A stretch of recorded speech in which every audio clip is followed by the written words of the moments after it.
Welcome to Cut the Ish, Real Talk Sports, where we strip away the fluff and get straight to the heart of the game. From the hottest plays on the court to the controversies off it. We're breaking it all down with unfiltered takes and raw honesty. No sugarcoating, no holding back. Just real talk for real fans. Let's get into it.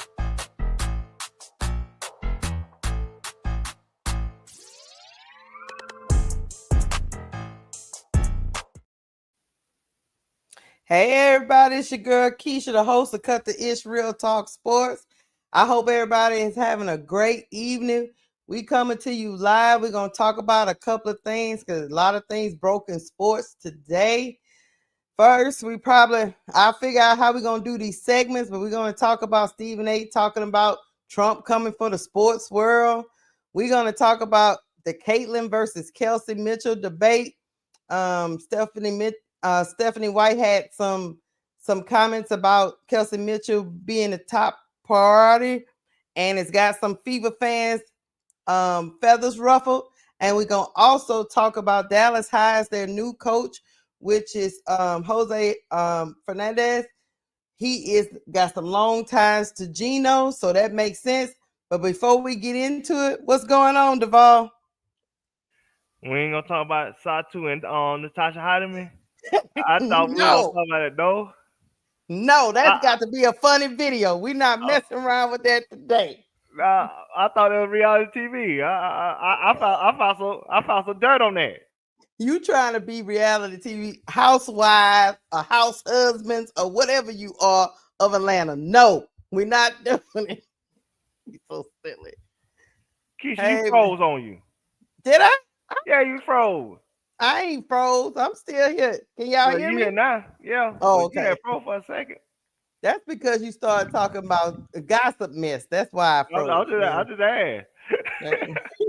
You ain't no damn good. That's what's wrong with you.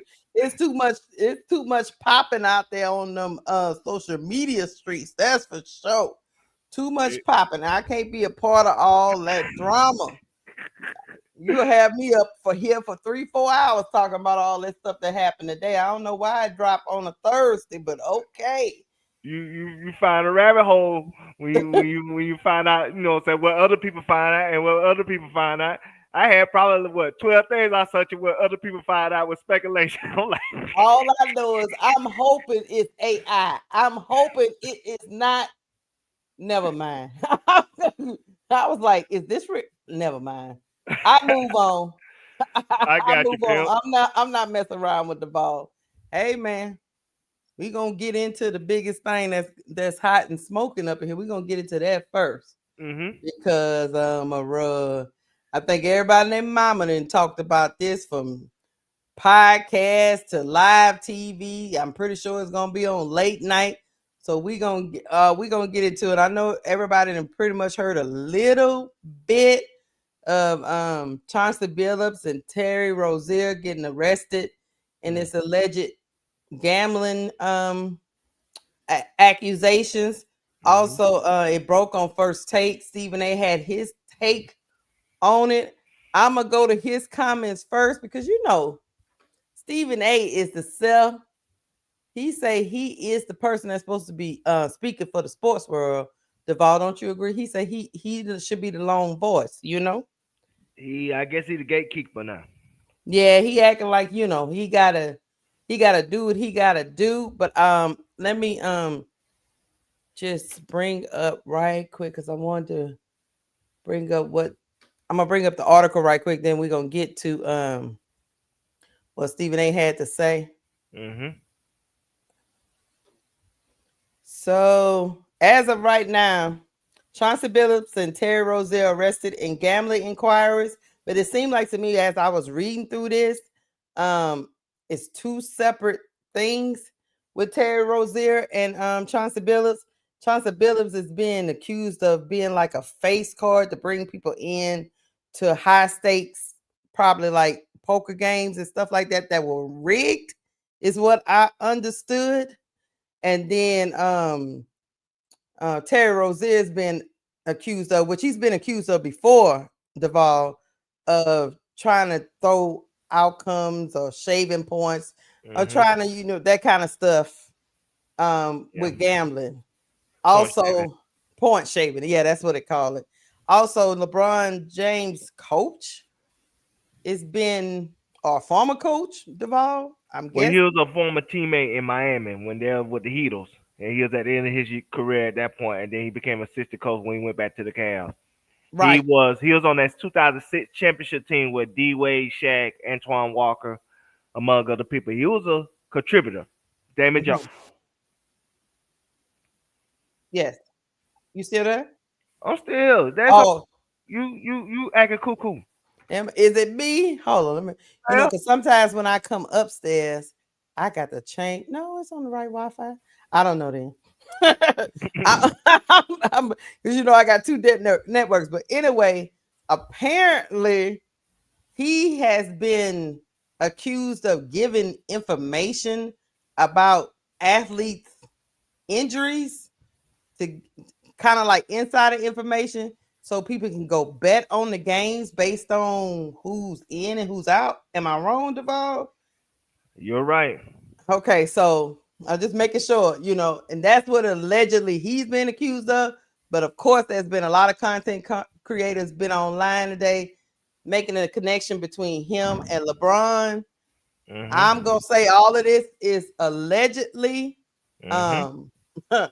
I'm not gonna point fingers because all of this has to be proven in court. But the FBI has came in and arrested Terry Rozier. I know for sure Chauncey Billups. Both those guys, Chauncey Billups, have been put on leave as well as Terry Rozier. It's probably gonna be forever, but anyway, they've been put on leave, and also their ties to the mafia. Yeah, the 5 families. So they are in this, but we're gonna get to Stephen A first, because that's pretty much what this article was saying. The FBI they say Billups, who was arrested in August, is charged in a separate indictment alleging a wide-ranging scheme to rig underground poker games that were backed by mafia families.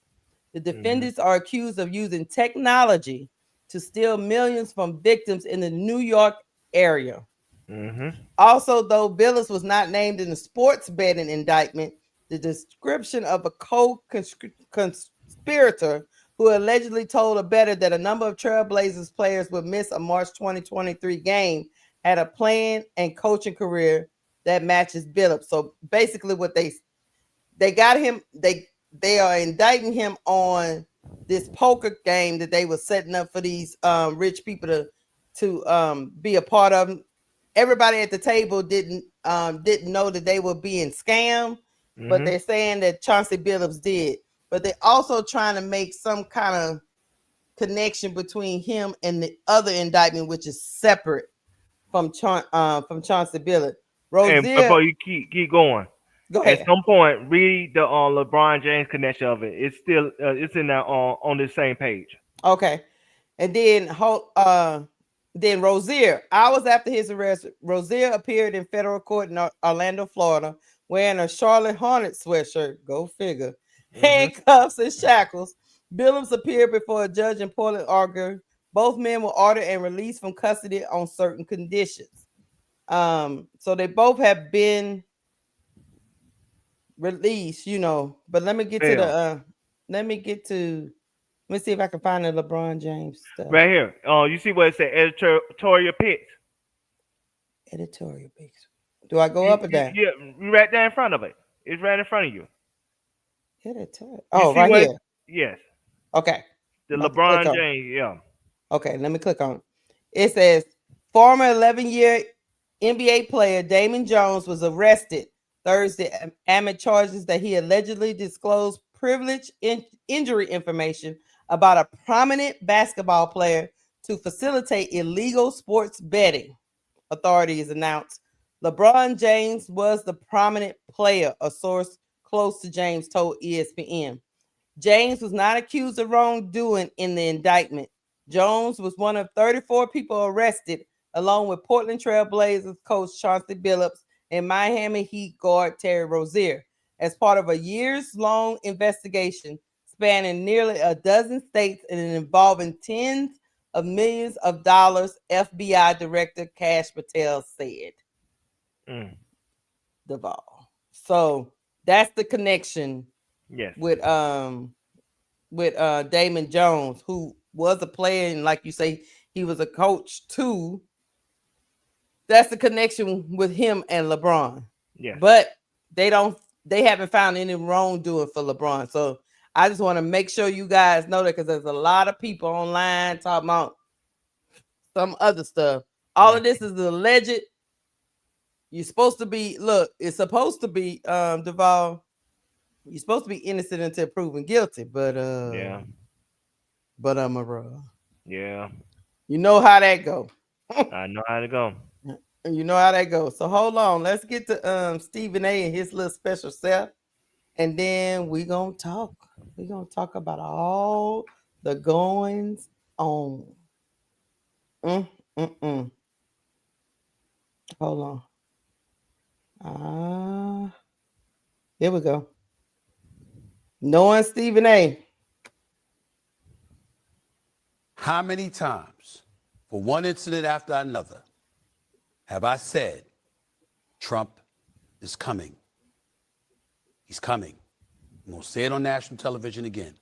Bad Bunny is performing at the Super Bowl, and all of a sudden you hearing ICE is going to be there, looking to engage in mass deportations.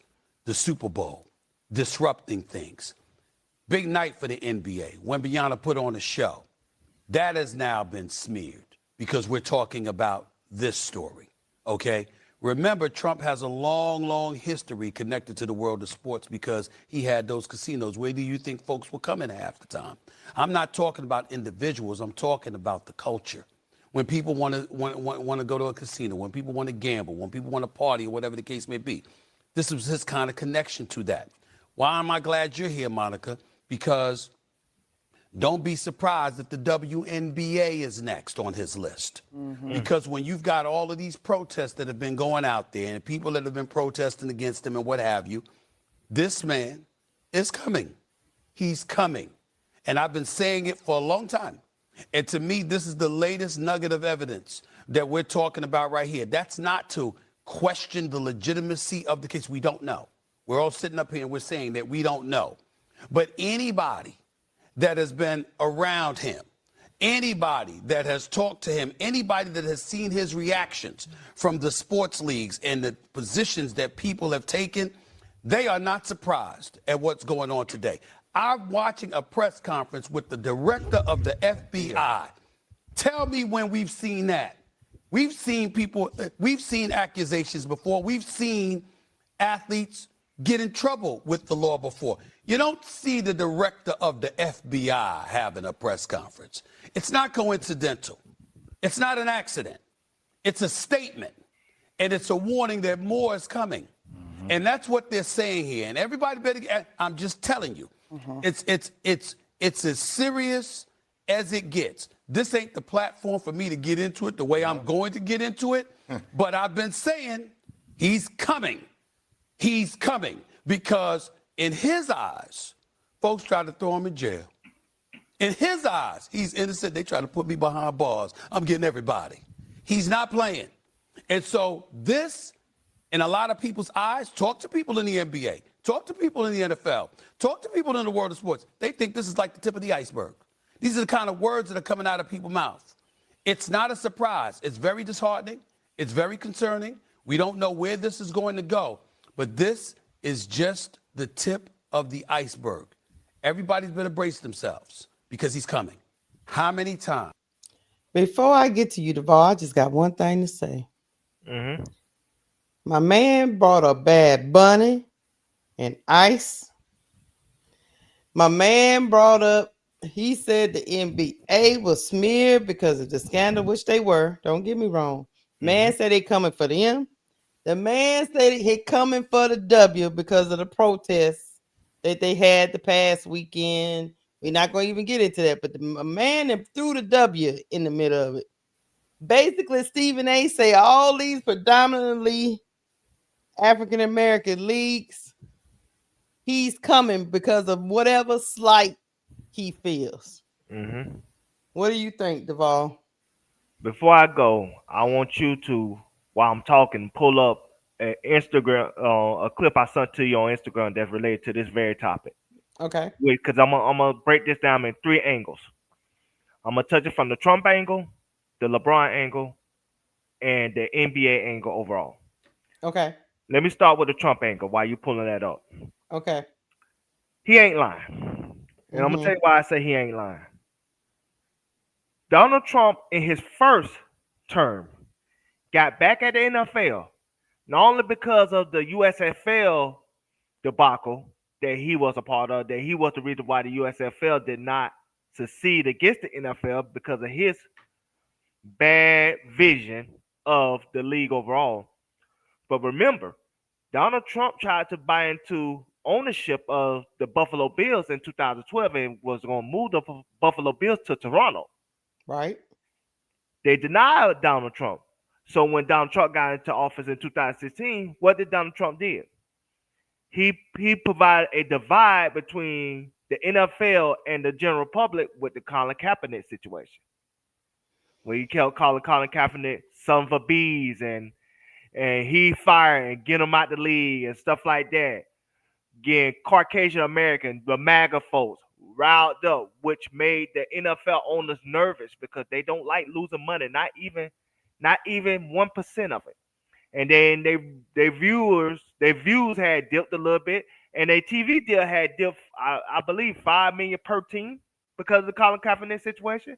And the reason why that Colin Kaepernick situation was so divisive and so toxic because of Donald Trump input when he always says stuff to get his fan base riled up about that particular topic. So Donald Trump is a very vindictive person. Mm-hmm. And so in this term, he only got 1 term with, say, because you can't run for 3. He gonna do everything he can to get back to people, to get back at people from a revenge standpoint that he felt like wronged him. That could be the WNBA. That could be the NBA. That could be, some of the people that's in Congress. He has a list that he said that he wants to attack the people that he felt like wronged him. And that's including, we could go to Atlanta with what's the lady name? Fannie Willis, among many others. Mm-hmm. It's like he's a person that he felt like if you disrespect him in any type of way, he's going to get his revenge. Because he is a petty young man. Well, he's a petty old man. Old man. Yeah. 73 at this point. Yeah. But he is a petty old man that has misery and hatred in his heart. And don't want the country to succeed.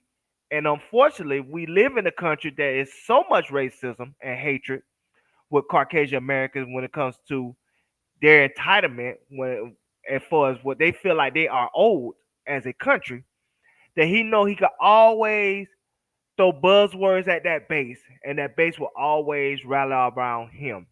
So he always has that in his favor. So you already got the clip that I'm talking about, right? Which one are you talking about? The Jeff Teague? The very last one I sent you. The very last one. Oh, the very last one. I hadn't got the very last one. The very last clip, because it's important to this topic. But Jeff Teague one we'll do on another day. I got you. The LeBron James angle. Is LeBron James kicked out the what they call Illuminati? Because all of a sudden, I'm asking this in all seriousness. No, I know what you mean. LeBron James' name been in a lot of stuff. And what we know as African Americans, when our quote unquote celebrities or icons, however you want to label us, people that are highly successful, once people are done with you, now all of a sudden your name get come up with one situation after another after another. I mean, can we name some names? Carl Kelly, what happened to him? P. Diddy, what happened to him? O.J. Simpson, what happened to him? It just, when they are done with you, all of a sudden, your name is in this, your name is in that, your name is this, your name is in that. What we said about LeBron James? Ain't we hearing LeBron James' name in a negative way for a lot of stuff lately? Russell Westbrook. You know what I'm saying? Jeff Teague with the 520 interview. You know what I'm saying? This situation. No, so the Lakers not resigning him, and he been disengaged. It's just like he is being smeared left or right. Why? I don't. Maybe because that's why I don't join clubs. Go ahead. I'm sorry. No, I'm just saying maybe because that society that people always talk about, that alumni society. Maybe he's no longer part of it. Maybe he's no longer part of the gatekeeping crew. He may be, pissed off some people. Who knows? Yeah, the wrong people. Right. Now, I'm gonna get off LeBron because I ain't want to touch on him much. Play this clip. Okay. Because once you play this clip, I'm gonna get into big picture of the NBA overall. Okay. You ready? Yes. I do believe Allen Iverson knew this, and I believe all the players know this, that certain referees treat them much better than others. Donaghy told us that 2 years ago, Iverson had incurred the wrath of the refs. He had threatened one of our officials, and the NBA fined him $25,000, and we felt as a group that he should have been suspended.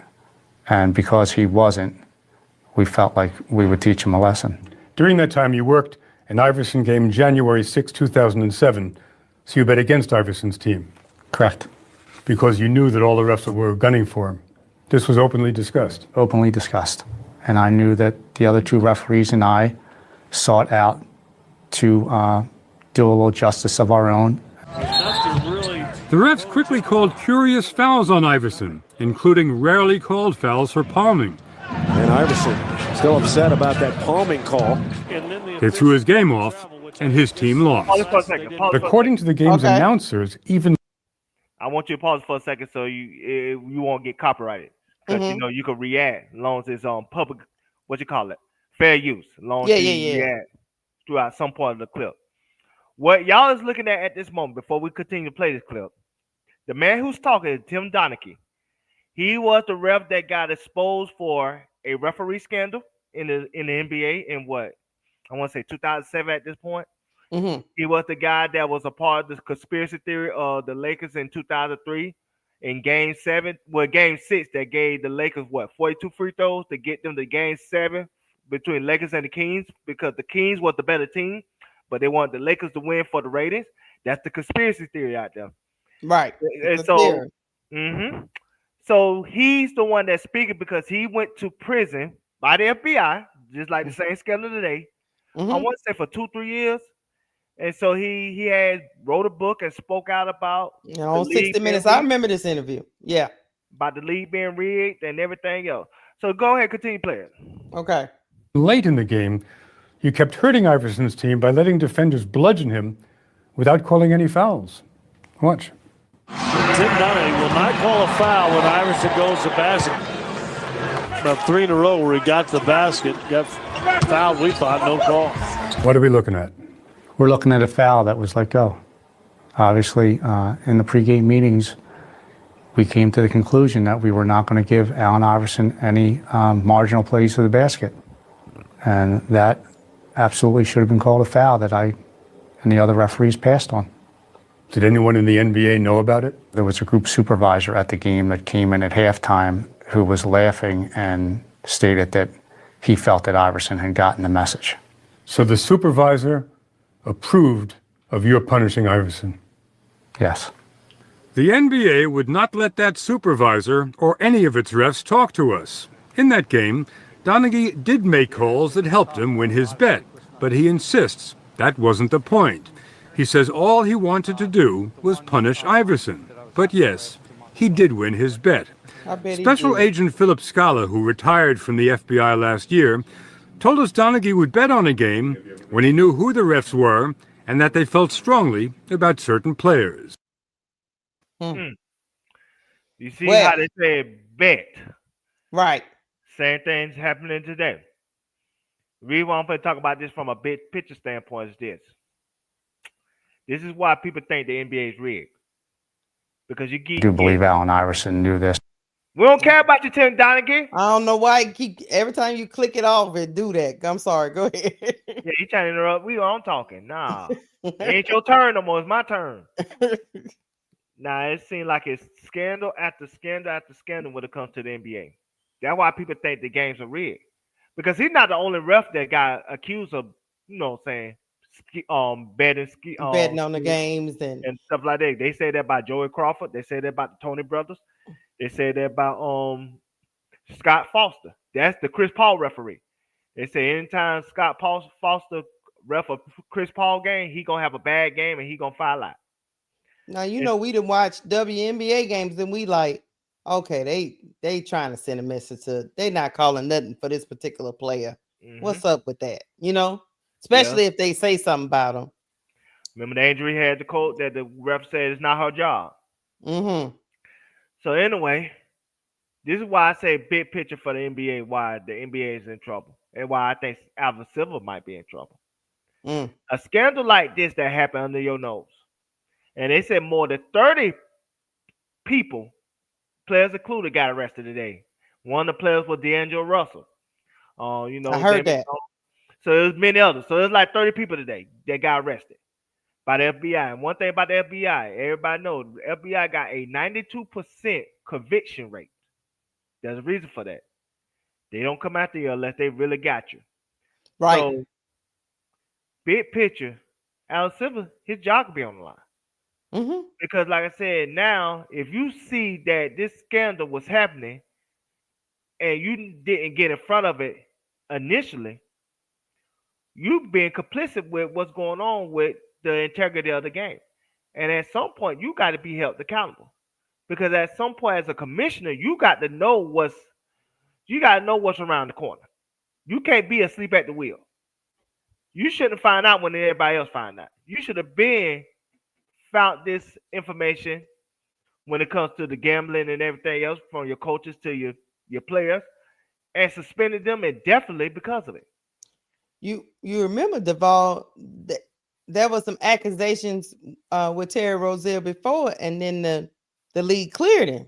That was some months back. Yeah. So and Malik Beasley too. Yes. Cost them getting a max contract from Detroit Pistons. Yes. And so that's what I'm saying. So it's like, Alan Silver, you got to be in front of this. And if you're not in front of it, then you're not doing your job as a commissioner. And at some point, he might have to step down because, like I said, a scandal like this is just the beginning. Who knows where this is going? This is just today. If you don't think there are going to be more developments after today based on this situation, we're being delusional. And somebody got to be the scapegoat of this. Somebody got to be the scapegoat of why this league did not act appropriately and urgently when stuff like this was happening under their nose.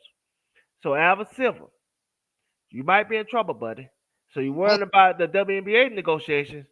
You might need to worry about your job and where you're standing going to be in the NBA, because if you don't get your house in order, you also might be somebody that's a disgrace to the league overall. And look, let me read the NBA statement. They said, we are in the process of reviewing the federal indictments announced today. Terry Rozier and Chauncey Billups are being placed on immediate leave from their teams, and we will continue to cooperate with the relevant authorities. We take these allegations with the utmost seriousness, and the integrity of our game remains our top priority. I do want to say this, y'all. Stephen A. Smith is talking about, and I get it, he's talking about Trump is going, but we have to put this in context, because the reason why I wanted to do this story is because Stephen A. gets up on TV live, got a big following, and he says this thing, but you have to put it in context, because the FBI case doesn't start. Donald Trump became the president in January of 2025, correct? Correct. These investigations have been going on in the Biden administration, and this administration has carried on that investigation. Let me play this. So I get what he's saying about Trump, but these people were already under investigations. The crime families were under investigation because the feds quietly watch you, like you say, and once they know if they think they really got you, that's when they come. They don't come half cocked. So hold on a minute. Let me play this. Before I do that, let me get to the money. Thank you, Felicia Daniels, for the $5 super chat. Keysha, did you see that ref article I sent you about the WNBA ref? I thought it was very odd. I will go check it out as soon as I finish playing this, Felicia. Thank you. No, I gotta talk to Felicia. Why you trying to do my job, Felicia? Because I'm always in your name in the mix.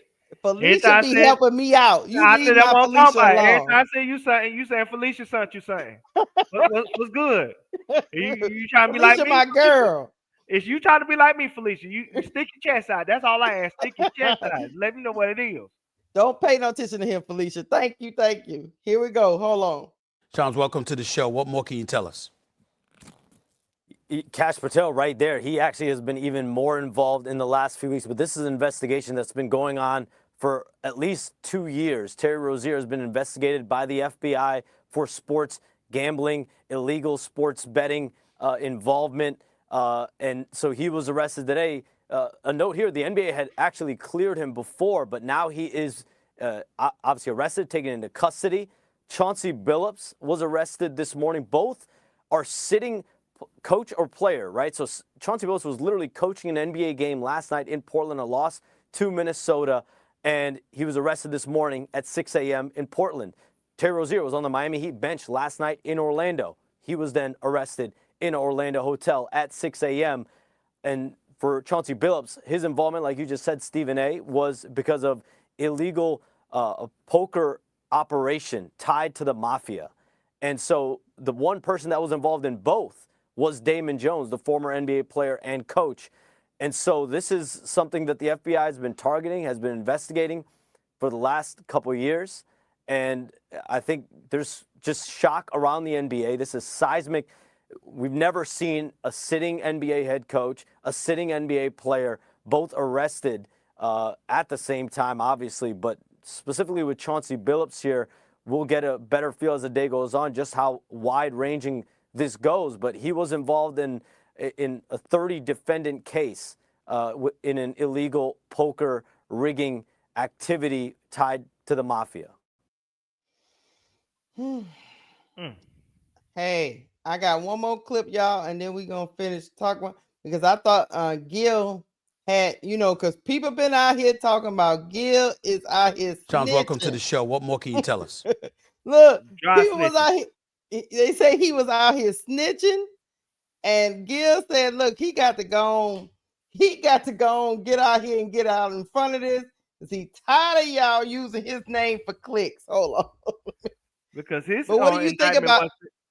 Go ahead. I'll let you, while I'm pulling it up. Talk. I was gonna say his indictment was in July, right?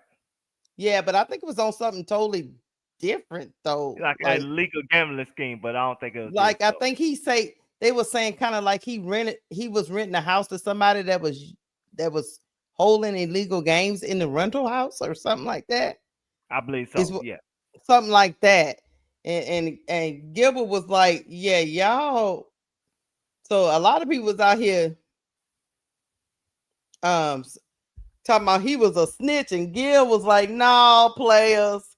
But you see what I'm saying, Duvall, when he was saying this has been going on, this investigation has been going on for 2 years, which started under the Biden administration. Yes. But I get where Stephen A. is coming from, but however, they don't just spring up. No, not the feds. That's why with Gil's, the feds got him too in July. But Stephen A. is right as far as the president is vindictive. Yes, he is. Now so, that part is true. Yes. If he wanted to try to provide some protections for the situation, maybe he could have. So that don't mean the president could have stopped the investigation. Right. But he might got somebody on the inside that could have been like, "Hey, swing this to another direction or something." You don't know. But definitely, Duvall, he is basking in. I'm pretty sure once his staff got in there and looked at all the cases that was pending, I'm pretty sure this one was one of the ones pushed up to the forefront. I do agree with that. Hold on, let's hear what Gil's got to do and Gil's got to say, and then we're gonna get off it. Hold on. But here's what's cracking. We got something to discuss. Look, I'm good for all the trolling. That's cool, but Rachel Nichols is foul. What did Rachel Nichols do, Gil? She used my video, and she actually wrote that I possibly snitched. Oh, outrageous. Listen, I'm going to troll with the best of them. But to ask that question, no, she didn't do that. because then it makes me really want to, like, first of all, 2 of them niggas is gambling on NBA. 1 is throwing poker games and robbing his friends. Ain't got shit to do with me. I'm going to tell on this nigga. Wow, I'm going to tell on him. You know what I mean? My case is all a whole bunch of Igors and Igors, right? And I don't like this, what's going on. I see the word mafia. Yeah. But the only faces I see is Negroes. Yeah. Not Crenshaw Mafia. NBA. You know what I mean? It's NBA. Like, wait a minute. Hold on, man. Like, what's going on here? What y'all going what the NBA do to y'all? Brother polite. Brother. That's I have to brother think about knowledge. it. It's mafia, but it's just local. You've been around brother knowledge. You've been Just around local brother. black. Been around brother The knowledge. international crime bosses, blacks. Right. Okay. You need a face. They don't got jumpers. You need a face. They don't got jumpers. None of them gave Like, Kobe I'm 60. like, look, I watch enough movies to know the last group you want to snitch on is the mafia. Hey, Yeah. Adam Silver, you wasn't gonna open those arenas up as polling stations. Listen, I watch Dateline. They still ain't found people since 1947. Look, what Gil is saying, like, okay, so this is tied to the mafia and the crime families and international, what we call criminals, right, Devon? Yes. But all we see is African American players dominating the headlines. Meanwhile, he being tied to, talking about Gil, he being tied to being a so-called snitch. Yeah. When his case is completely different from their case. Yes. And he say Rachel Nichols. I haven't seen Rachel Nichols, but he dropped her name that he felt she was filed for what she has allegedly said, even if it was a joke about him. What do you think? But it's his fault. Because I remember when he got bailed out, the first thing he said is, I'm going to snitch on some people. He did. So, yeah, I mean, you put that out there. That's the same thing where I'm going to go off kilter for a second with the Drake lawsuit with UNG. The judge dismissed the case because the judge basically said, well, you told Kendrick to say that you like little girls and stuff like that. So why is you mad that he said it? What you told him to say. And that's the same thing with Gil. Gil, when he got out of jail, when he got his own bond, and he came on this very show, he said, I'm going to snitch on everybody. And so you can't get mad when Rachel Nichols feel like, okay, maybe this is connected. Not to say she's right, but you put that comment in the atmosphere. So that's on you. That's your childishness in that situation. And now your childishness coming back to bite you. And so anyway, when it comes to 5 families, when it comes to, like I said, the Gambinos, the Vinci's, it's like 5 in New York. Yeah, the 5 families. Yes. You know what I'm saying? I ain't think they was as powerful like they was in the 70s and they 80s. are.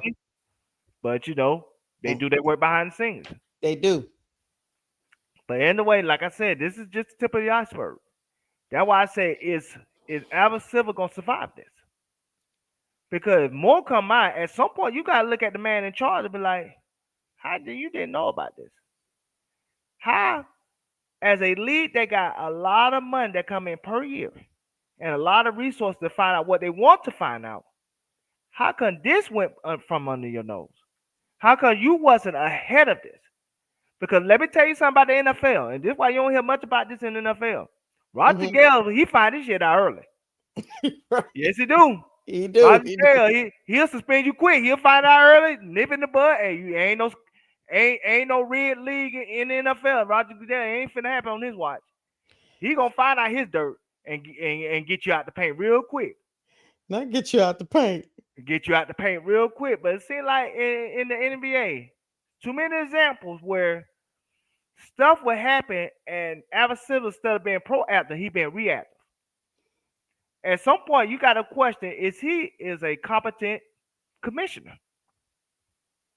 So, I got a question before we get off of this. Yes, we're about to get off of this. Yes, some people felt like Stephen A. is a mouthpiece for the right to, I guess, sound the alarm that we coming for these leagues that, corruption and you women over there that be a part of these that is a part of protesting and standing up for people's rights. And what do you think? Do you think there's some truth to some of that? Yes. Okay. The reason why I think it's some truth to it, because now he's in the political war. So he get first deal access when it comes to stuff that about to happen. And we know he's with the right. The right is the one that making all these moves as of this moment.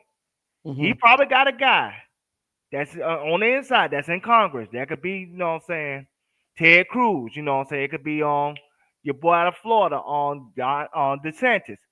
Who knows who Stephen A. dealing with? Stephen A. got a very close relationship with Jerry Jones. Jerry Jones got some people in politics. I know that for Manor out of West Virginia. And so you don't know where he getting his information from. But he got somebody on the inside. And somebody on the inside probably telling them, okay, yeah, y'all WNBA women, y'all like to protest, and y'all becoming too big now. Let me knock y'all down a little bit. Oh, y'all NBA guys, LeBron, you like to take a knee and wear hoodies for Trayvon Martin and everything else. You like to pick and choose with your political views. Let me take you down a little bit. You know what I'm saying? All of a sudden, you don't hear nothing about the NFL no more, because all the NFL players, they got in line. Ain't no more Colin Kaepernick. So now, no stories coming out about the NFL. NFL clean. It's not on accident. It's not on accident. Trump is like a person that like to humble people. And I can see him humbling a lot of those WNBA women, not only because of the protest, but because his main MAGA woman, fairly or unfairly, Caitlin Clark, they felt like she keep getting abused by the big, bad African American women, which is not true. They just playing basketball. But that's not how he's spending it to his audience. That's not how he's spending it to his base. And so when you got a situation like that where the president could spin that so he can feel like he's empowered, that's what tactics he's going to use to punish the people that he feel like need to be punished. That's all. Well, I'm gonna tell y'all, chat. We're gonna get off. Look, we're gonna get off of this, but I'm pretty sure this thing gonna be ongoing, because I am with you, Duval. I mean, the fact that you already investigated Terry Rozier, and you came back with nothing, and then this indictment comes down, and seemingly Adam Silver is acting like he was blindsided. If I'm not say, like, he claims he knew nothing about it, but he's gonna cooperate. But for all this to be going on, for Chauncey Billups to allegedly be funneling his rich friends to these poker games, and there are reports out there that if one of those friends figured out that it was rigged, that they were threatened, and all this stuff was going on. On top of that, Rozier's out here, they say, throwing the games.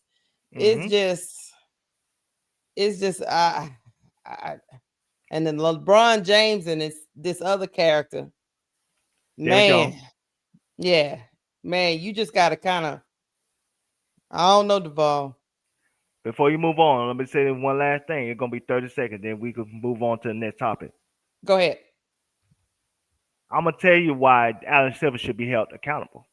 Okay. When gang bosses, especially in LA, already know that people are plotting for rappers to get set up when they're coming off planes and stuff, you don't tell me you got enough resources to know, okay, something dirty is happening in your league. At some point, you got to be held accountable. And Adam Silver has been asleep at the wheel too long for him not to be held accountable for him not doing enough to find out the information about his league. But he came in so hot. He was everybody liked him. And now he cooled down like a bag of ice. Right. So you think he gave too much control to LeBron? Too much control to the players. Yes. Mm-hmm. Yeah. Yeah, he might have the inmates running the asylum. That's the phrase they like to say, and that can get dicey. Yes, it but can. We're gonna move on to our next topic. Well, Duval. Somebody said Kelsey Mitchell was top priority, and the Fever fans got all upset. Yes. They got all upset. Hold on, let me bring up her. Look, I'm gonna play her true comments, and then we're gonna react.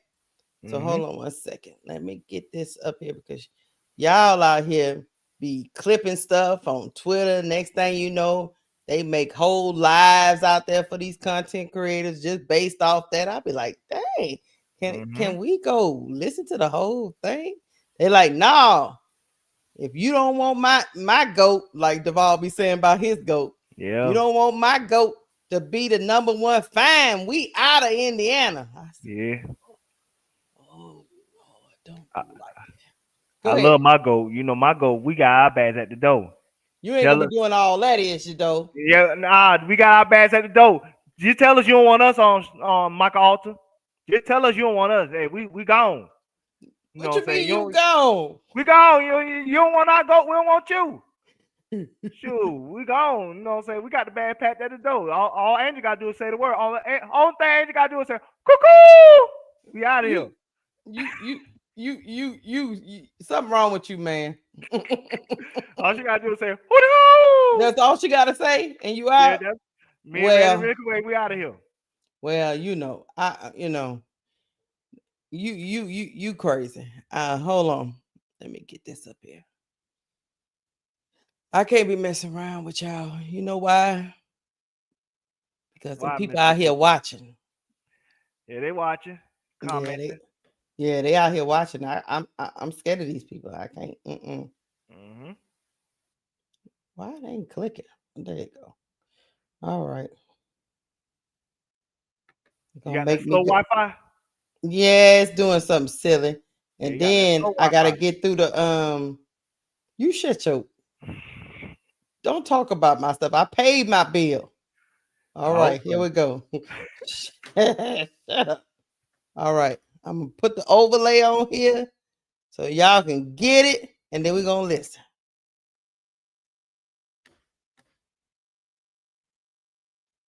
Wherever they may go in the off season. Yeah, and I guess with the off season too, Amber mentioned in her exit interview that the number one priority was to land Kelsey in free agency again. Just how important was she to your team this year? How important has she been to the Fever? Obviously, the 8 years she's been with the franchise, and how badly do you want to keep her around? I mean, yeah, she was the number one priority a year ago, and she's the number one priority this year. She's been so important. And, I said this last year, Kelsey deserves to go through this stage of her Indiana Fever career.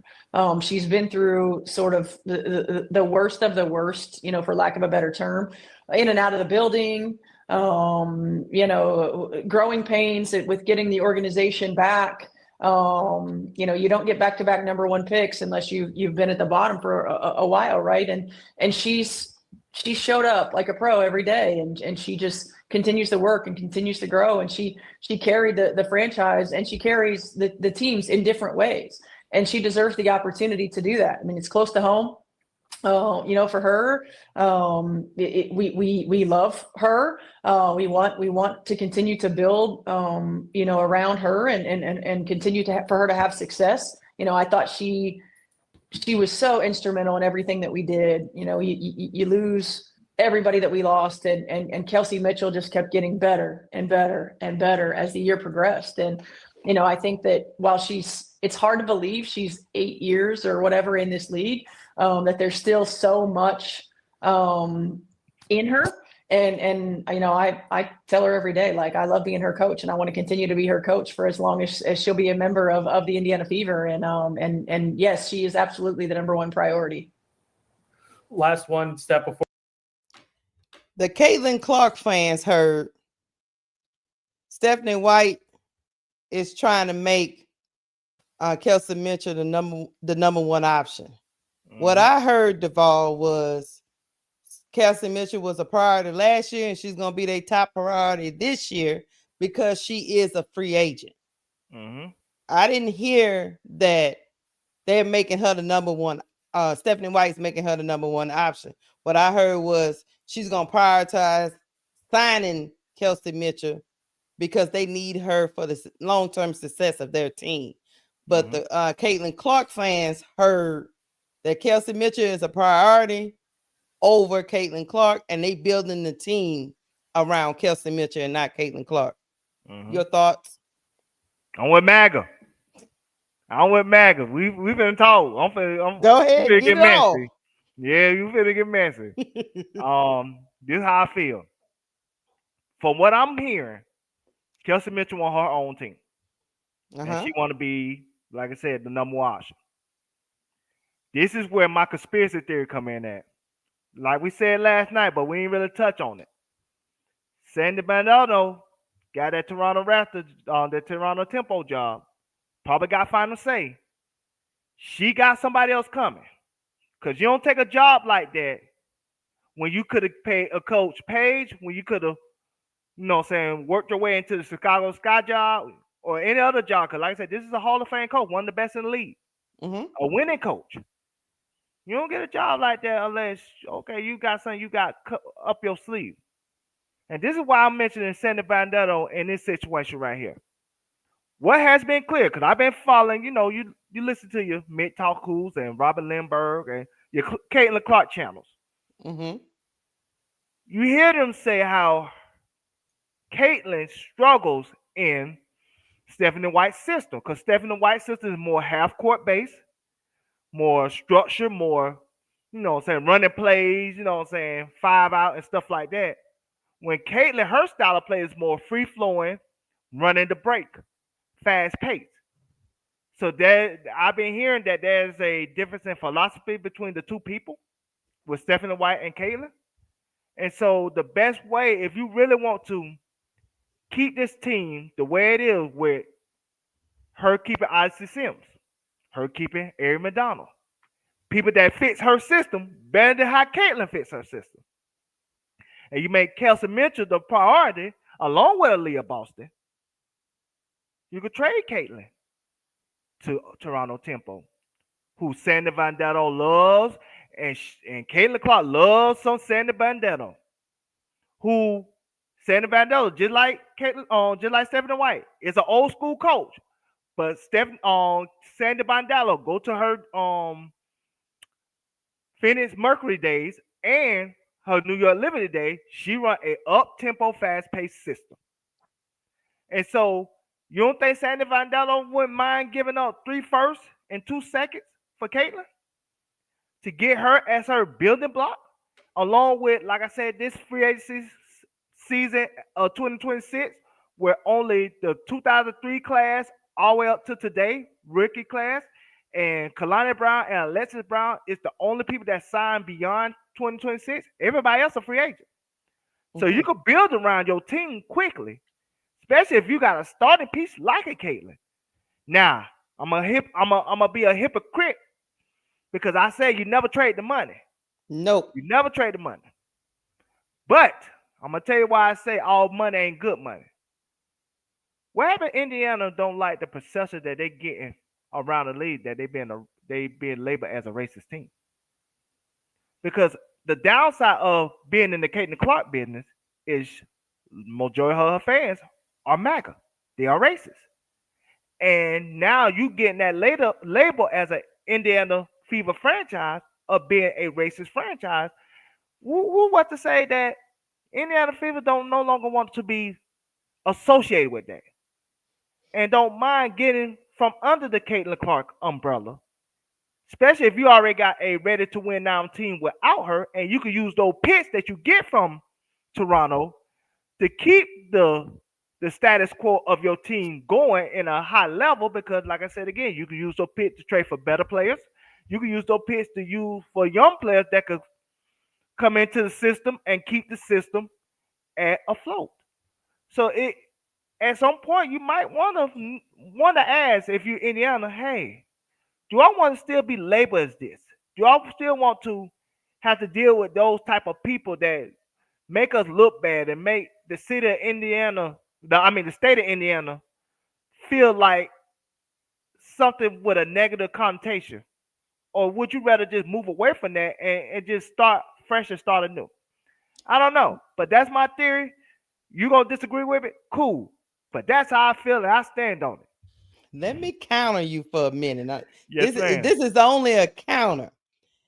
So, and I'm gonna play this by Stephanie White because that is part of my counter. So you're under the impression, which thinking your conspiracy theory, that another organization will want to take on, because Caitlin Clark's fans, the ones that are just for her, are going to follow her.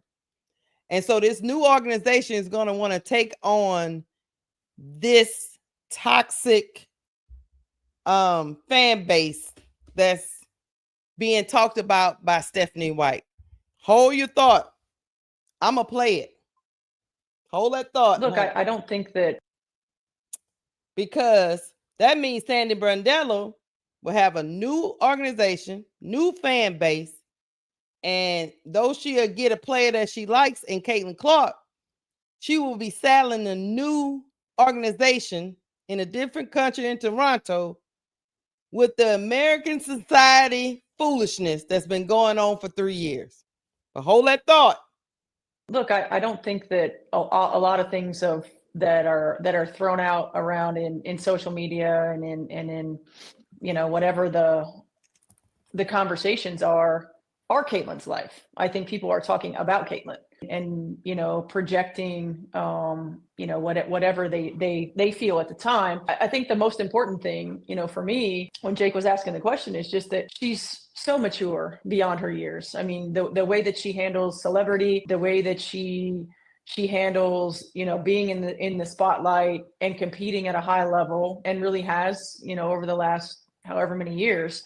I remember I was calling the Iowa game at Maryland her junior year, and I was staying at the same hotel as they were, and it was like a pro event because at the hotel, like, fans were lined up out the door. They had to line to wall it off and fence it off, rope it off, the area. And at the time, I think I said it's like Taylor Swift 2.0, and it literally is like Taylor Swift 2.0. And because of that, her name gets thrown into a lot of conversations that have absolutely nothing to do with her or her interests. Her name grabs headlines. Her name grabs attention. Her name is clickbait. Her name is utilized in a way that very few people and athletes are. It's in the same sphere as LeBron, as Serena Williams, as Tiger Woods, and as Taylor Swift. And so, I wish that Caitlin was able to just live her life. However, with the things that she's accomplished, there's a lot of responsibility and a lot of attention that comes because she's elite at what she does, and she handles it in a way that I'm not sure most 23-year-olds would. Look, I don't.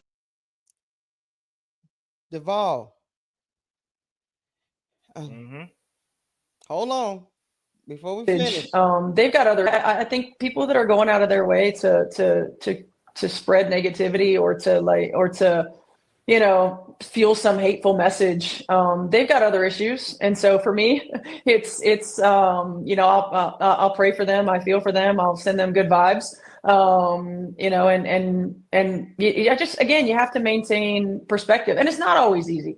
It's not. That's why I delete the app. That's why I create boundaries. That's why I, surround myself with people who can be honest with me, who can help me maintain perspective. Because there are a lot of miserable people out there. I often say, and I say this to my own children, like, it's not hard to not be a jerk. And people go out of their way to be jerks. I just don't like to subject myself or my family to any part of that. You think a new franchise in Toronto wants to deal with all the stuff that would come with bringing a player like Caitlin Clark to their team? I'm gonna answer that, but before I answer that, I'm gonna talk to Felicia Dames for a second. You are right. She did forget about Angel Reese, but I think she did that intentionally because she would have mentioned Angel Reese's name when she mentioned Tiger Woods and all that. That would have been the Clickbait. headline. Yep. And she did not want that because I remember when she mentioned Angel Reese at Generational Talent with Caitlin Clark. They ain't even talk about that she mentioned Caitlin Clark and Paige Becker. They talk about why she mentioned Angel Reese. Because that's a real rivalry in their mind, the MAGA's mind. So that's what you have to factor in. That she knows that the moment she mentioned Angel Reese, the quote will be about Angel Reese and not about what Caitlin is dealing with when it comes to her fans and the perception and the type of negativity that comes with being a Caitlin Clark supporter. Now, you said, will Toronto want that? I'm going to tell you they'll want that for two reasons. One, a lot of owners, they are short-sighted. They just think about the money first. It's once they're inside the chaos, that's when they have buyer's remorse. But initially, they're going to just think about the money first, the selling out of arenas, the relevancy, which is my second part, the relevancy. Because think about this. Nobody cared about Indiana before Caitlin went there. Nobody cared about Chicago before Angel went there. And those are the two most relevant franchises in the WNBA and two of the most relevant franchises in all the sports. New teams want that. I'm pretty sure Toronto Tempo, who already feel insecure because they're not America and they're not considered United States of America, but they want the imprint inside the United States of America, would love to have a Caitlin Clark so their franchise to be relevant. Their franchise could be the number one talked about franchise in WNBA. So they would take the trade-off initially to get their name out there, to get their franchise relevant and to get their franchise into a stratosphere of being talked about among social media and many other things. And so I think they would take the trade-off initially because a lot of owners think short-sighted. They don't think, okay, the long-term ramifications of having a Caitlin Clark on your roster and what that brings. If she come up short, who's gonna get the blame? They don't look at it like that. They just look at dollar signs.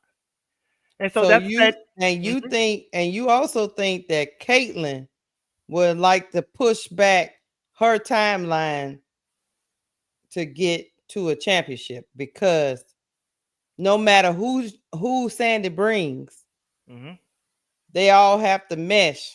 Yes. And we see that both seasons, Caitlin has a hard time meshing. Yes. Because she's running her own system. So therefore, that's putting more years on her timeline to get to a championship. I will say this. Until Caitlin Clark proves me differently, I think Caitlin Clark is more infatuated playing the style of play her way than playing on a championship team. And you think Sandy would let her do that? Yes. I think Sandy will allow her to play mostly the style of play that she likes to play. Because that's the type of coaching that Sandy does anyway. She plays up tempo. If you watch the Liberty, they always play fast. Go back and watch the Mercury. When they won their championship in 2014, they play that style of basketball. They do, but they play a system though. Yes. So I think she will blend some of what Caitlin does into what her system already has in store. So I think, yes, Caitlin wants to mostly play her style of play more than she want to be on a championship level team. I really believe that. So we all found out, we already know that her system don't win championships, right? Yes, I agree with that. But so you're okay with her giving up her chance to be in a system and learn how to really play this game by going to another team to help them get their fandom and get their franchise up and going and still not win? This is where I'm just asking. No. I'm going to tell you the truth. This is where I feel like Caitlin Clark is immature. This is where I feel like Caitlin Clark needs to grow up. Even right now, instead of her playing into a basketball league, what she said she gonna do? Golf. How's golf gonna help you win a championship? How's golf gonna help your development when you already shot 29% from three and 36% from the field? Where's golf gonna help you play defense? Where's golf gonna help you play moving without the basketball? She's not mature enough to see that, hey, I need to grow my game from a mental standpoint for me to get to where I need to go. And for whatever reason, even the success of the Indiana Fever this year didn't inspire her enough to say, you know what, let me get into the lab for real, and really tweak my game where I could be the best version of myself. It seemed like to me, she more about Caitlin than she is about the team. Until she proves me otherwise, I'm going to always feel that way based on the moves that she had made up to this point. Based on her off-station moves, based on, you know what I'm saying, her unwillingness to do the things that she needs to work on for her to succeed. And I don't just blame her immaturity. I blame the people around her for not telling her the truth. And most importantly, I blame her fans for calling her. Because they always try to make her feel like she's the victim and it's everybody else's fault. Instead of saying, Caitlin, get your ass in the gym, learn how to play some defense, learn how to shoot without the basketball, learn how to, you know what I'm saying, get stronger with your right hand, with your left hand, go to the basket, learn how to play off your left, because you know she's strong at her right, but she weak going to her left. Learn how to do stuff basketball related so you get to the next level. But no, Caitlin want to go play golf. Caitlin want to do speaking engagement, where I think her speaking engagement rate is like, for 30 minutes is like $250, for an hour it's like $500,000. It's very high. She got a high speaking engagement rate. So she'd rather do that stuff and make money than to work on her basketball game. So I wouldn't be surprised if Caitlin thinks short-sightedness because of her immaturity right now and say, you know, I just want to play my way. Even if I don't win, I just want to play my style of basketball, then go back to Indiana and say, you know what, Stephanie White, what you need me to do to be a winner here? Do I need to take a back seat to Kelsey Mitchell, but still be a winner, or only could be the winner if I'm the marquee? Because one thing we can say about Angel, I hate making this conversation about Angel at this moment, but we know Angel won't do anything to win. If she got to be the first option, second option, third option, she want to do whatever it takes to win. If Angel got to play defense the whole game, not even touch the basketball once on offense, as long as we win it, she wants to do that. That's why Angel competitiveness and her willingness to win never get questioned. But we always on this channel questioning Caitlin Clark's desire to win. Why? Because we always feel like she just want to win her way. And that goes back to Iowa. They were saying that Iowa is on correct. If we play videos on that, she wants to play her way. And till I feel otherwise, it feel like even winning comes secondary to her. Long as she get to play her style of basketball and have fun, that all that matters. And I think that's a shame because she could be an all-time great player if she really put the work in. Well, so you have a lot of respect for, and then we're gonna get off of this. You got a lot of respect for Coach Sandy Brondello, right? Oh, I love Sandy. You know I love Sandy. You love Sandy, right? Yes. And you gotta know that Sandy knows that the way she plays is not championship basketball. She knows that. But I think what Sandy gonna do initially is try to see if it works. Stephanie White did that too. I know, but they all gonna do. But that's what coaching a superstar does to you. It makes you irrational about stuff that you know that don't, you know what I'm saying, don't make sense. That's just like when a girl fall in love with a dude and she know the dude ain't nothing, but she still letting him borrow the car and everything else because she's not thinking logically. She's thinking with her emotions. And so I think with not Stephanie White, with Sandy Brondello, she gonna think with her emotions initially and be like, let me see if I can mix my little system with Caitlin Clark's playing style. Let me see if that works. And then it probably gonna come at some point in the season where she gonna go to Caitlin and be like, hey man, we might need to switch it up because this ain't getting us nowhere.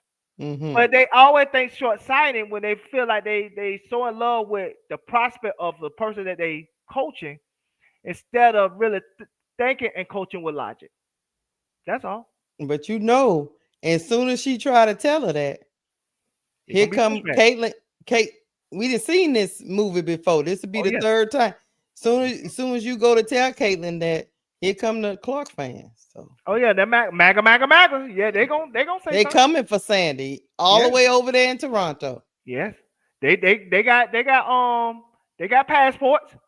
They words reach across borders. So I believe you. You know what I'm saying? So that's my only caveat to what you're saying. I just would be, if I was Toronto, the motto for me would be the Valkyries. Yes. That's what I would do. I would put together a great team that can possibly make it to the playoffs and get their new fan base, because everybody likes new stuff. Yes. To get their new fan base engaged and not try to microwave the situation. That's what good managers do. But okay. That's just me, because next thing you know, they'll be over there in Toronto coming for the prime minister. Yes, prime minister. Coming for the prime minister, talking about y'all over there doing Caitlin Clark wrong. She American. We coming. MAGA coming. Yeah. Monty. they go after the Monty. They don't even call them police. They call them the Monty. But I think for this particular video, before we get off here, I really do believe, and I could be wrong, y'all. This is just my take. I think Stephanie White was doing a little PR here, Duval. Yeah. She wanted to make sure Kelsey Mitchell knows that she is valued by the Indiana Fever. And please don't leave me. Yes. Please don't leave me because Clarkie fans be talking crazy. Please, please don't leave me. You are valued here. We appreciate you. I know majority of the fan base with the Clarkies, they don't appreciate you, but I do. She's trying to make sure her voice is louder than the Clarkies. That's what I got from it. I'm gonna talk to somebody for a second. I'm gonna talk to Al 504. I don't think Caitlin Clark is racist. I think Caitlin Clark is like Taylor Swift in this regard. They are easily to control. They care so much about their image that they will allow anything to be attached to them as long as it makes them money. But I don't think those two individuals are racist. I just think they more so are easily controlled because they more are capitalists than anything. They just want to make money. That's all they want to do. Is make money. They even that means being attached to something that don't represent them.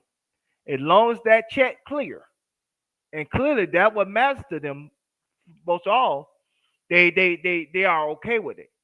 They say they soul toss a turn when they sleep at night, but at the same time they still want the fame and fortune that comes with their success. And so, but I don't think Caitlin Clark is racist. I just think she's somebody that's easily controlled by her family and people that's around her that say, hey, just keep your mouth shut. Let's keep the money rolling so we can live a lifestyle that we never lived beforehand. I'm with, and at the end of the day, I don't know what's in the girl heart, to be honest with you. I just know that the people that put up their flag for her, they a little suspect. I got the side eye at a lot of them, and a lot of them straight up just getting cussed out. But that's neither here nor there. I mean, all superstars got some toxic fans, because I'm gonna tell you, some of them LeBron fans, I'll be like, y'all crazy. but at least it's not to the extent of being racist. But I'm just saying about sometimes they be a little delulu. That's all I'm gonna say. Yeah. So hold on. Before I wanted to bring up what Felicia sent the super chat on. Yeah. And this is very interesting. I'm gonna bring it up, Felicia, but we'll probably do a video a little later about this because I gotta do some more digging. Because Felicia, you know what? I might have to fire Duval. For Felicia Daniels, because This article says, I'm just messing with you. This article says Reeve receives new referee criticized by Lynx coach Cheryl Reeve receives new NBA promotion. One of the referees, Cheryl Reeves, was suspended for criticizing in Game 3 has received a major promotion. Remember that when, Cheryl Reeves was around there trying to fight? Yeah. And she called him incompetent and all that during that semifinals. Jenna Renault receives the promotion with the NBA. She was listed as one of the 3 officials from that game, was just hired as an NBA referee for the 2025-2026 season, the league announced. According to the NBA's press release, Renault has worked 30 NBA regular season games as a non-staff official over the course of the last 4 seasons. She also has 9 years experience officiating in the G League, officiated men and women's basketball games in the 2024 Olympic Games. And the part that Reeve is well aware of, Renault has officiated the last 4 WNBA playoffs. Duvall? Yeah. She got promoted. Well, they say you fell up. That's how they say it. I mean, I don't know what to really say on it.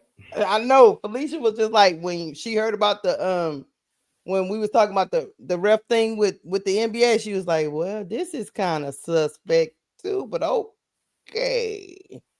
She failed up. That's interesting. That's why I got to do my research on it so we can really talk about it. Yeah, so we can really talk about it. But that is bad. Look, it's not too many times, y'all, that y'all stumped the ball. Yeah, I'm stumped. Because I got no why and right, like you know what I'm saying. It seems very suspicious, right? Especially with the timing of all of this that's happening today. It's just like it's yeah. I can see why Felicia would bring that up. I don't know what to say other than okay. Yeah. WNBA. Okay, Kathy Ingeberg. I don't know if this gonna help you in negotiations. You know what I mean? I don't know. And if I'm to be honest with you, if I'm the women, when we in the negotiations, I will make it mandatory that these refs become full time. Yeah. That way they could really hone in their craft. Cause a lot of times these refs be part time and they have other jobs and stuff. So they really don't focus on their craft full time on a daily basis to try to really be more delicate and dedicated to their profession. They just look at it as a part-time gig. And that's why you can see how some of these games be looking sloppy because of it. And so like I said, it's very interesting. And so like I said, if I'm the women in WNBA, I would make it mandatory that the refs that you hire, they gotta be full-time refs. And they gotta work year round so they can really be better at their craft so the fans won't get robbed of a great experience when it comes to go to WNBA games. Because no longer WNBA games is on the back channel where nobody don't watch. It's mainstream. Right. It is. It's the fifth it's the fifth major sports now. It's say NFL, NBA, NFL, MLB, hockey, now WNBA. Yeah. So now it's on front and center. And so you don't want the refs to continue to be the center of your league and your story when it comes to their incompetence. So at some point, you need to demand excellence out of them, and how you could demand excellence out of them by making them full time where they can work on their craft 24 hours a day, 7 days a week. I agree. But I will say it is very, very interesting that she's being, I don't know, promoted. Social promotion. But before we get to this last segment, make sure you guys hit the like button for me. Make sure you hit the like button and please share and comment. We're going to talk about the Dallas Wings. Duvall, I know you're so happy. I know that's what I know you get up every day just to talk about the Dallas Wings because you love Paige and you love where I roll up. I can roll to these games since y'all won't let Angel Reese go. I'm gonna have to go on adopt Paige Beckers, and she got her new. Well, I would say this thing say they closing in. Put it like that. They closing in on hiring South Florida coach Jose Fernandez as their new head coach. A source confirmed to Alex Filippo on Thursday. The news was first reported by SB Nation. I'm gonna read a little bit of what the school had to say, and then we'll get into it. Over the past 25 years, Jose has been an exceptional leader, mentor, and advocate for the University of South Florida.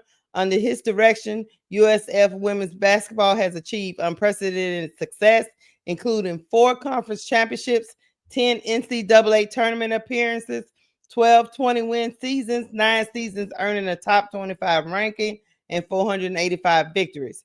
His impact on USF athletics and our university community is profound, and his legacy will be remembered and celebrated for years to come. Duvall, that is a lot. They saying this is Geno's boy, Jose Fernandez.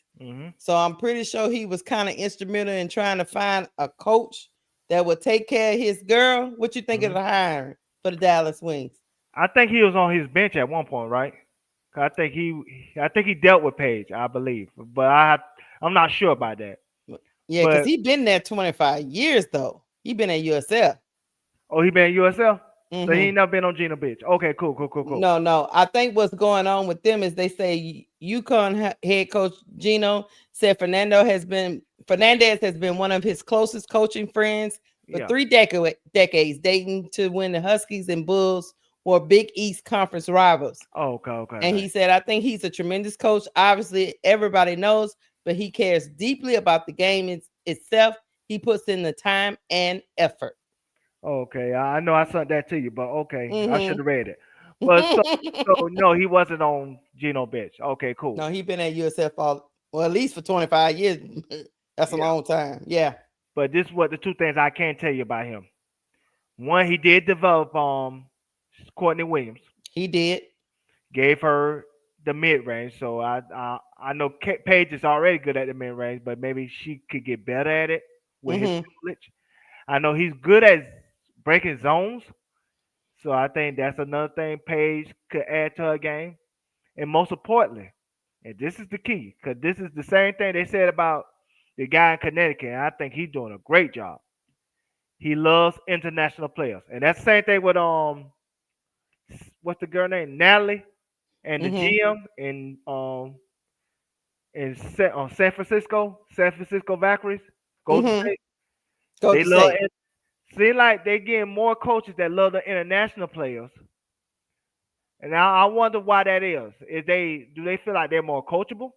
Do they feel like they're more like they somebody they could develop easier without the ego or whatnot? I'm just want to know, because like I said, it is a definite shift. Because I named 3 coaches. Like I said, the Connecticut one, him, and Natalie, I want to say GM. They very heavy on going after international players. National players. So it's just like, I'm just saying, it's very interesting. It is. What's going on there? So let's see what comes from this. But I do think Geno has a very heavy input because, like I said again, Paige is the franchise player. He probably told Paige, hey, this is the guy that you want to coach you. Paige probably told Mr. Miller, hey, this the guy I want. Miller gonna do what Paige want because Paige is the franchise player. Paige in charge. And so that's why I think he's there. So let's see how it plays out. And this man don't work, we're gonna blame it on Paige because that's your guy. Yeah, I think this is her guy. He's gonna leave the college ranks after 25 years and come to coaching the W. Yeah, this is Paige's guy. That's my opinion. I think she consulted with her old coach. This is all my opinion. I don't know this from a can of paint, y'all. I'm just giving y'all my opinion. think she consulted with her coach. I think probably what they probably wanted. I still think they wanted Sandy Brondello. Yeah. But then Sandy Brondello went a different direction because probably because she was gonna get more personality. She was gonna have more power in Toronto than she would in Dallas because Kirk Miller is in charge in Dallas. Yeah. So that means you bring in this coach that's been coaching women's basketball for 25 years.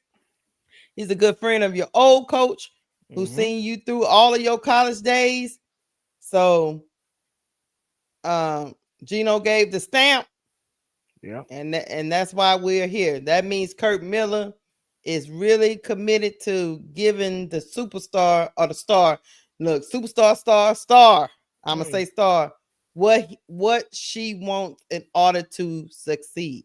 Now, will Enrique work in this? What do you think? No. See, I gotta give Paige her respect.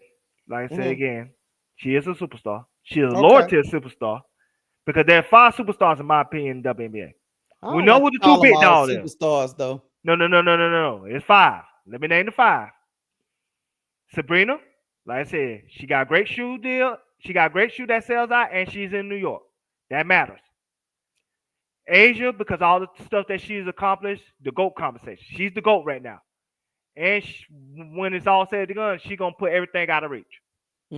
Paige is the woman that probably moves the engagement out of, besides Caitlin and Angel, she's probably the 3rd most engaging person in W.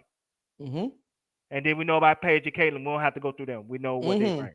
Right. No, I'm not one of those people that call everybody a superstar. Because everybody, superstar don't have to just be about how great you are on the court. It's also what your name value is. And so that's why I named 5. That's why somebody like Fee, who is a better player than 4 of the people that I mentioned, she's not a superstar. She's a great player, but she's not a superstar. She don't have name value like that. Alicia Gray, great player, not a superstar. Ryan Howard, great player, not a superstar. You see what I'm saying? So that's my definition of a superstar. But anyway, to answer your question, Enrique out of there. She knows she's out of there. That's why, you know what I'm saying? You don't think she'll want to play for this guy? She out of there. They finna trade her for a bag of beans. I'm telling you. That's why she was on I think she had a Twitter and she was liking tweets where they said Dallas Wings get Lauren Betts and then another team got Izzy Fudd. So she clearly don't want Izzy Fudd. Oh no. And she want Dallas Wings to get somebody else. So nah, she out the door. She knows she ain't gonna be there no more. Okay. She probably gonna get court and then probably gonna get traded somewhere. They could get a couple firsts and rebuild the team around Paige. Rightfully so. Paige the franchise player. Enrique is no longer the franchise player. Get what you get for her. Let Enrique move on. Now I will consult with Enrique and be like, hey, where would you like to go? So you know, say you could do right by her because she was the franchise player for what, 6-7 years? Yeah, she was. So I mean that should earn some type of respect from the organization. Even if they decide that Paige is Paige franchise now. But other than that, I don't think she's gonna be there. There's no reason to be there because you can't have 2 franchise players. Somebody got to not be the franchise player. And if I'm Enrique, how can I not be the franchise player when I was the franchise player for the last 6 years? But the reality is, Paige is box office. Paige is the franchise player. Paige had the 2nd highest selling jersey this year. Angel was 4th because her jersey was the highest 2nd selling the previous year. You know what I'm saying? So either way, she's the boss house. She's what people want to see. When Kyrie came to that game against Caitlin, he came to see Paige. He ain't come to see Enrique. He didn't give a damn about her. And so that's just the reality. That's just the reality. We gonna talk fast today. And so Paige is the franchise player. Dallas love her. Yeah, Dallas do love her. But Dallas also loves Satu. And Satu had to get her ass up out of there. Yeah, for other reasons, I didn't see Satu around like I see Paige, but no. Oh, you said Paige or Enrique? Paige. I say. Yeah. Yeah, Paige they love that. Yeah. Dallas love Paige. Yeah, Paige the franchise player, no question about it. But no, that's what I'm saying. That's why you gotta get Enrique out of there because you can't have 2 franchise players. Somebody got to go. You say somebody got to go, and she got to go because she's no longer the franchise player. And if you would want the franchise player and you no longer the franchise player, how would that make you feel? Why? How how would you start to rebel against your own team for your own self-interest to prove that you this franchise player that they no longer consider you as? You see what I'm saying?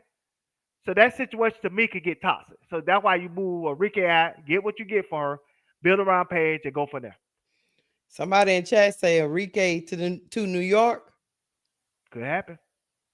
Could happen. I mean, but would she Because play? I think I really do believe Sandy gonna pull somebody with her. Yeah. Somebody's going with Sandy. But I would say, what you think about this shift in the coaching demographic in the W? Just the price of being big time. See, none of these men coaches ain't want WNBA jobs when nobody ain't care. Now they throwing their hats in the ring. All of them. All of them saying me. And that's a shame for these women because these women earned the right to get a coaching job. Like I said, I still want Nola Henry. Give me Nola Henry in Chicago. 5, say Tyler Marsh. Give me Nola Henry. Because she know how to coach a superstar. Because she coached that superstar in our rival.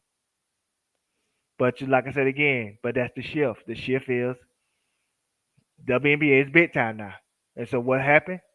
Men want to coach big time sports. They don't see it as an amateur sport anymore. Now they see it with the big dogs. Now they want to roll up in here and flood. Look, like what you be when people be flooding resumes, you can't get a call back. Now they want to flood. Now they want to be flooding the hiring pool. In the words of Chris Brown, I'm outside the club. I'm trying to get in. right. But that's the reality of the situation. Now the league is big time. Now the men want to get in. Because 5 years ago, none of these men ain't want these jobs. None of these men ain't want these jobs like that. He was there 25 years. Yeah, they thought they was above that. They thought they were above WNBA. Now, Kayla Angel made this league a major sport. Now everybody want their hat in the ring. And it's a shame because these women deserve opportunities.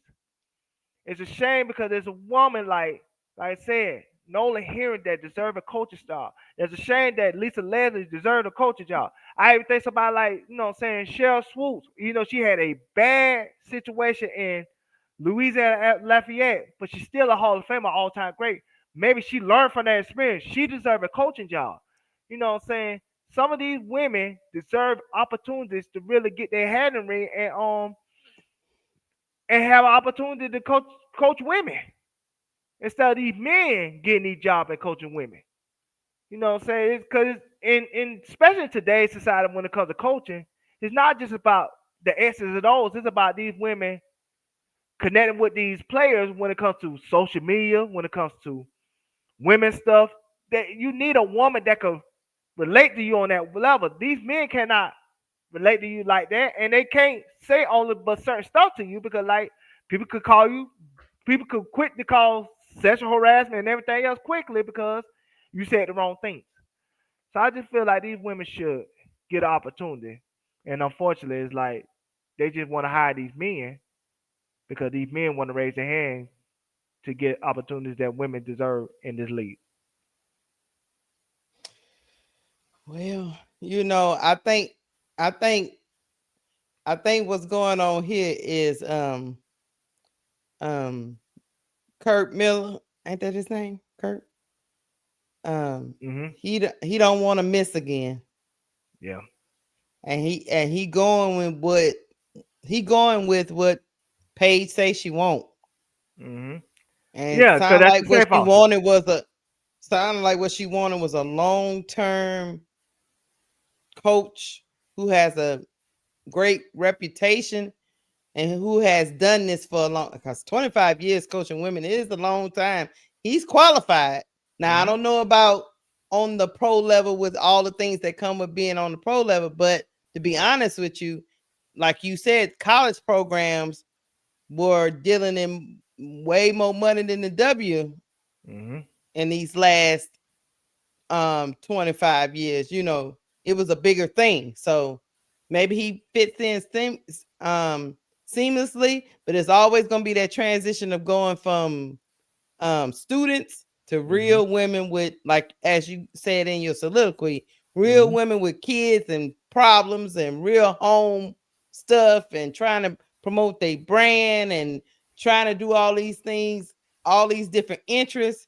It's a lot more than when you're in college and you can just go tell a freshman, okay, go calm down, go sit in your dorm room, and you come back, talk to me once you calm down.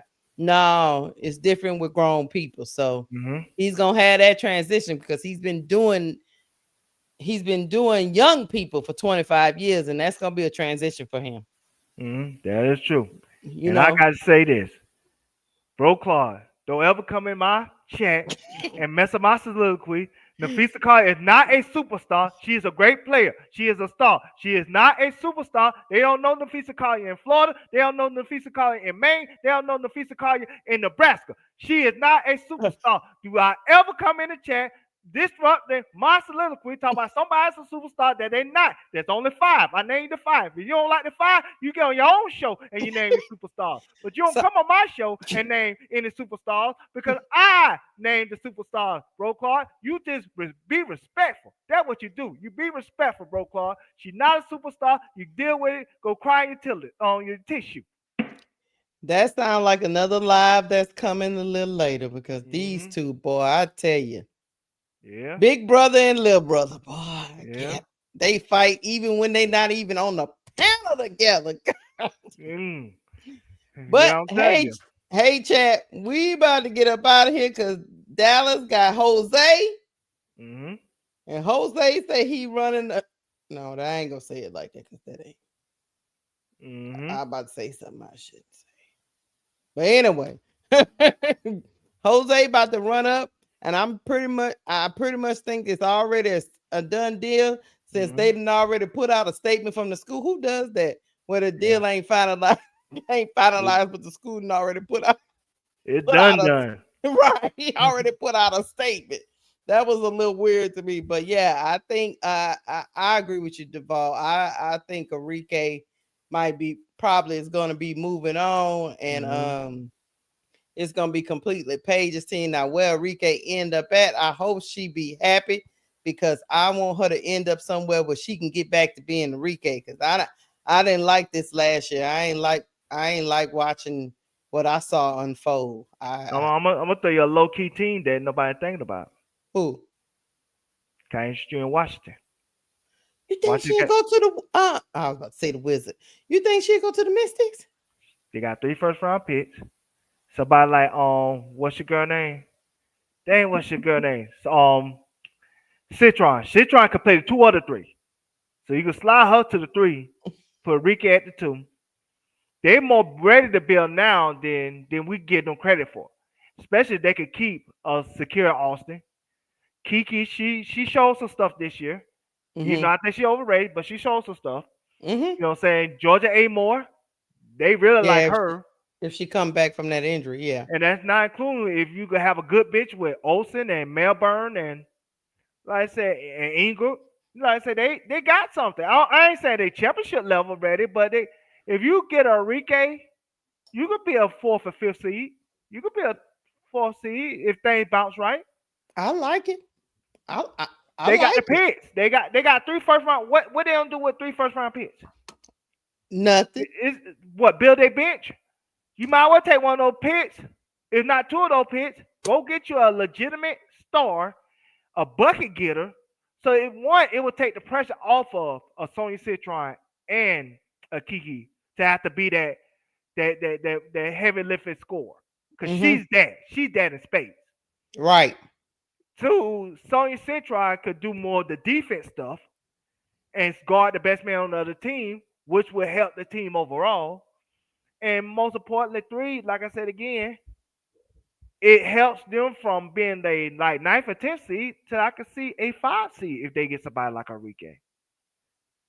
Because they won bucket getter scoring away from really taking off. I actually look, Duval, we don't agree a lot.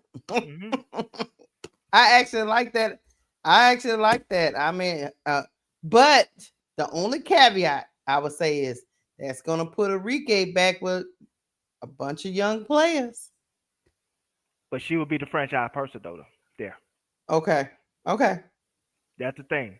And Because they got good players. You think that being a franchise player is very important to Enrique? I think it is. She not like Jewel Lord that can just adapt. No, she has to be. Not at this point in her career. She still got a lot left. Okay. See, Jewel Lord, we seen the slippage last year with Jewel Lord. We just ain't want to admit it. I was just talking about the mindset. No, but I'm saying, I'm just saying, I think Jewel Lord then was thinking life after being a starter. Because she seen the slippage then. So going to a team like the Aces, where they have basically 3 Hall of Famers, and if things ain't going well, you got to make the sacrifice. That's just reality of the situation with Jewel Lord. I don't think Enrique is at that stage of her career yet. I think she still thinks she's a top level player. You see what I'm saying? I know, but she might want to go to a contender. But I think she can make that. But I think she can make the Mystics a contender as long as their personalities mesh. And that's the part I don't know.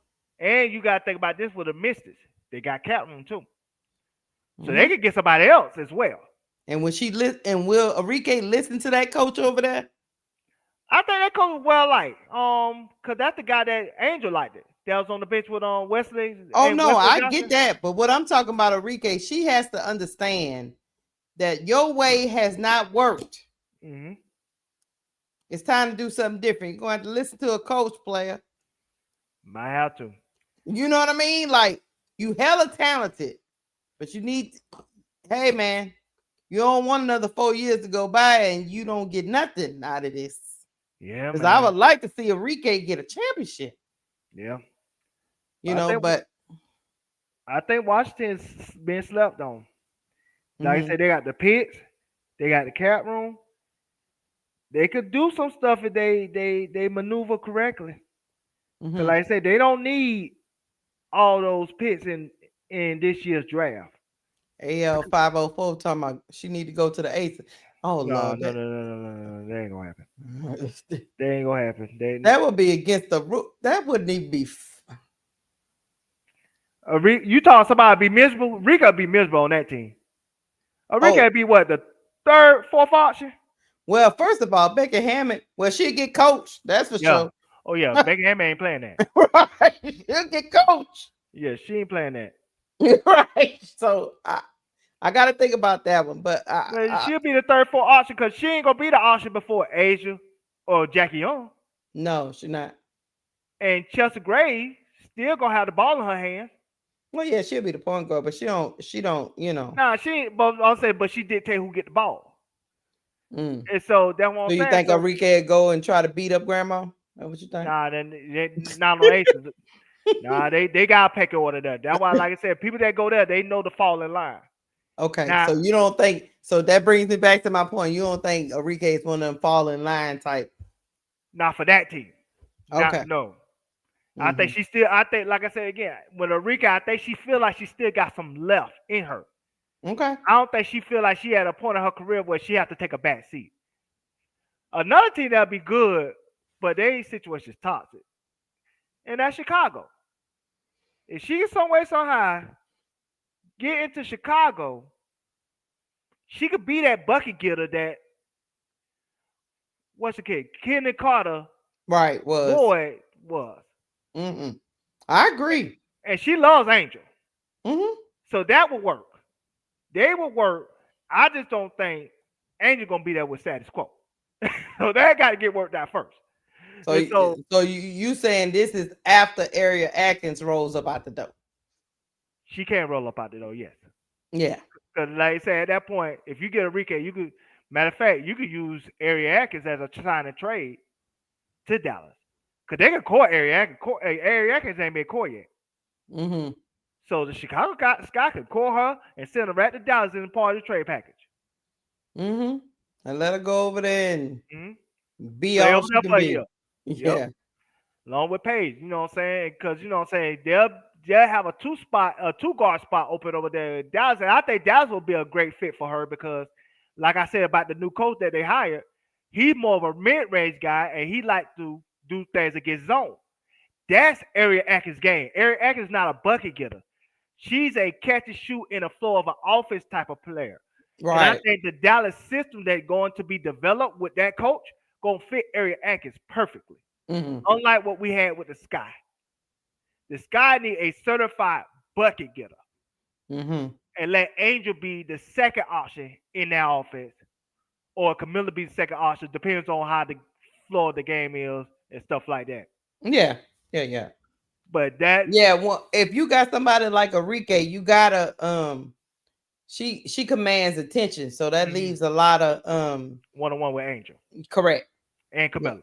Yes. But So, Area Atkins don't do that. No, because she's trying to get it in the flow of the offense. Yeah. And you need somebody to actually be a little bit more aggressive. That's what we said all year with Area Atkins. We was like, come on. And the time she played aggressive, it was good. She just didn't do it consistently because it's not really her game. Mm-hmm. So we digress. We about to get up out of here, chat. Before we get out of here, let me shout out Sister Tony. Hello, you know what I'm saying? I know you're in the chat, you know what I'm saying? God bless you, my sister. Let me shout out to my brother, Bro Clark. I love my brother. You know what I'm saying? We argue, but you know what I'm saying? It's all out of love and respect. Shout out to my colleagues, you know what I'm saying? My crime partners, and we finna be up out of here, and you know what I'm saying? Watch the playback if you ain't see it already. Yeah, watch the playback. Meanwhile, my Tigers is up 62-18. They just out here playing with these little children. I don't know what, this is just an exhibition game to get the juices flowing.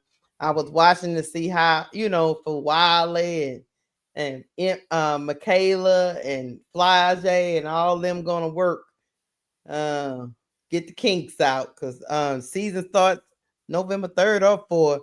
But thank y'all for rocking with us. I'm pretty sure these topics are gonna come up some more, especially with the NBA and all the foolishness they got going on.